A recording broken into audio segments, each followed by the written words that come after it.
Swim shorts like these are a South African staple. The S in South Africa most likely stands for swim or short shorts. This is how important these are. It is like a Toyota Hilux from 30 years ago. Cheap, durable, reliable, comfortable, and having more pocket space than Minecraft Steve with shulker boxes. These shorts are so great that if our military is so cooked, they could just issue these to troops in the Congo. A couple of years ago, I saw this pair in a store and thought, you know, I could use something like this. And so I got it. It was like 100 rand. Ever since I haven't been happier. But when I looked at this pattern, I looked at it and it looked quite familiar, you know, with all the brush strokes and the color scheme and the deserty, dry, arid look it has going for it. I searched for a couple of years to see what is comparable to this specific camo pattern, until last year in May when I found it. It's a long way to mukumbura. It's a long way to Joe. It's a long way from your hometown. Yeah chaps, today we are looking at authentic Rhodesian military uniform pieces. I haggled for the shirt and the pants for about 2,000 rand, which it sounds bad, but if you look at some of the modern shoes people are willing to buy, or even Rhodesian military uniforms at, you know, other places that ship them out to America, the United Kingdom, or New Zealand, or Australia, all those places, it's quite a bargain. 2,000 rand for an authentic Rhodesian military shirt and military pair of pants. It's great value. So what I have here is a Rhodesian military shirt first. It's a long sleeve button up shirt with, you know, two breast pockets and everything.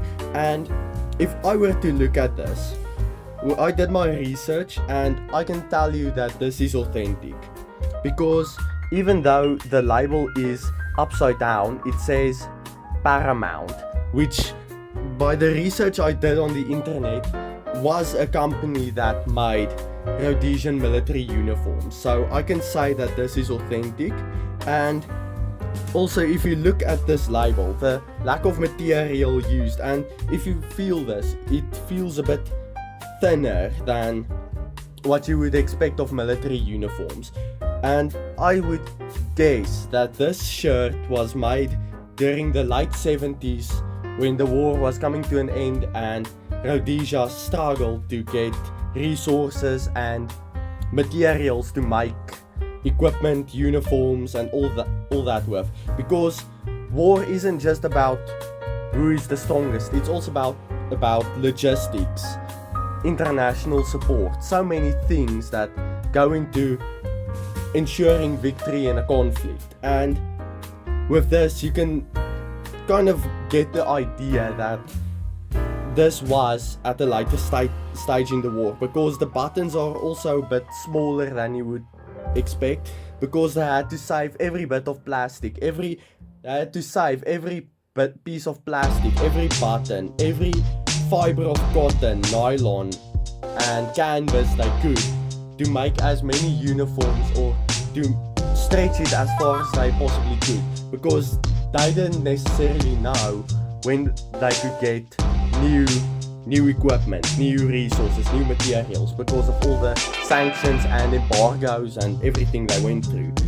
So the thing with this shirt is that it's in great condition for something that is quite old and not necessarily made to be the most durable, although it's still military grade, so it should be durable. But for something that you can see came in at the tail end, it still has that feeling of quality, that essence, that aura of this will last you long, that it was able to sit for quite a while and still be in a fantastic shape. Just shows you how well these uniforms are made, even to today's standards. And now we are looking at a really interesting piece here. This is a Rhodesian military uniform pants, and I looked at this thing, and at the place I bought it, I looked at the others that thought this thing looks like it went through combat.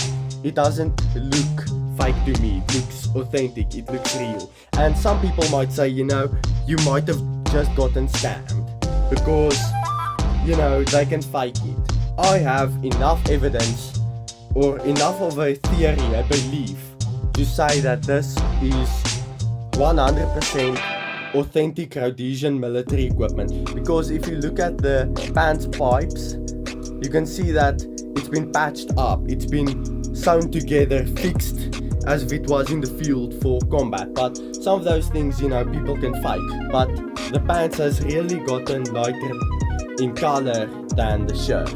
And the reason I think for that is because if you look in this pants here at this I think was supposed to be like a label, like wash instructions, the size or whatever.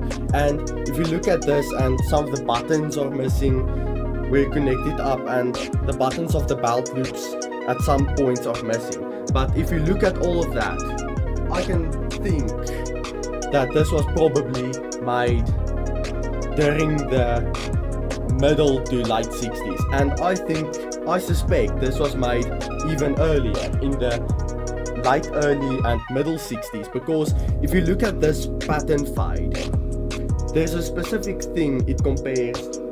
This is just a regular denim, and if you look here where I like to bend, where it likes to make creases and everything, if you look at this has pattern fade.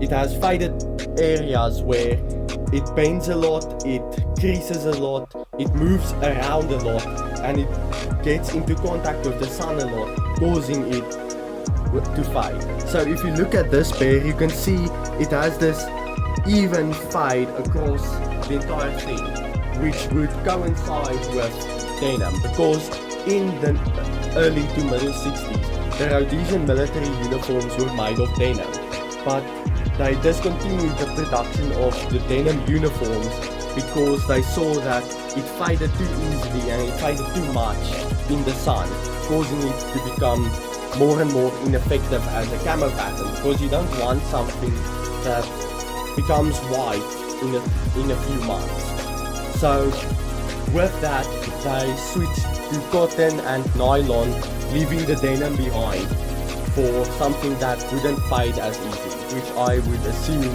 which I think the shirt is made of. But you can also feel that this feels like denim because it's thick, it's heavy, it's durable, it's long lasting, and it has like all these patches and everything, especially for when you're in the field, in combat. They increase the strength, the durability of those regions, like your derriere here, for example, the areas where you spend a lot of time on, rolling around, crawling, crouching, squatting, whatever it might be. And I would think this pair of trousers is quite a rare sight to behold, especially in collectors' collections, because of the denim production not being as widely available. And the people, I would assume, who had the denim uniforms would say, you know what, I'm going to wear it all the way through.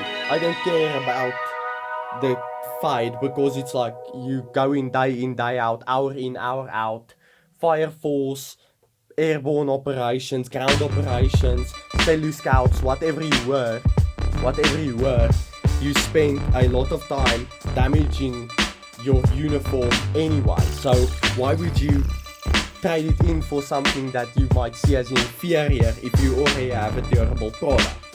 Another thing that would indicate that this was made earlier in the war, that this might be denim, was these buttons are thicker than the buttons that you saw earlier on the shirt, which would indicate that this was when they had more resources, more materials to use in each uniform, in each pair that they produced. You can see that this is really a practical uniform, because it has a button here for this pocket It has buttons for other pockets because at this time they started moving to, especially like South Africa, they started moving to Velcro for some pockets.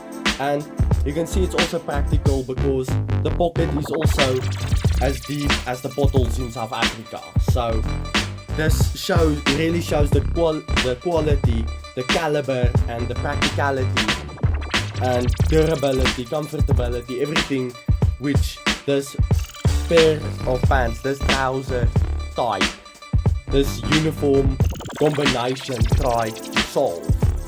So all in all, Rhodesians never die. I hope you legends enjoyed this one and more military surplus content in the future to come.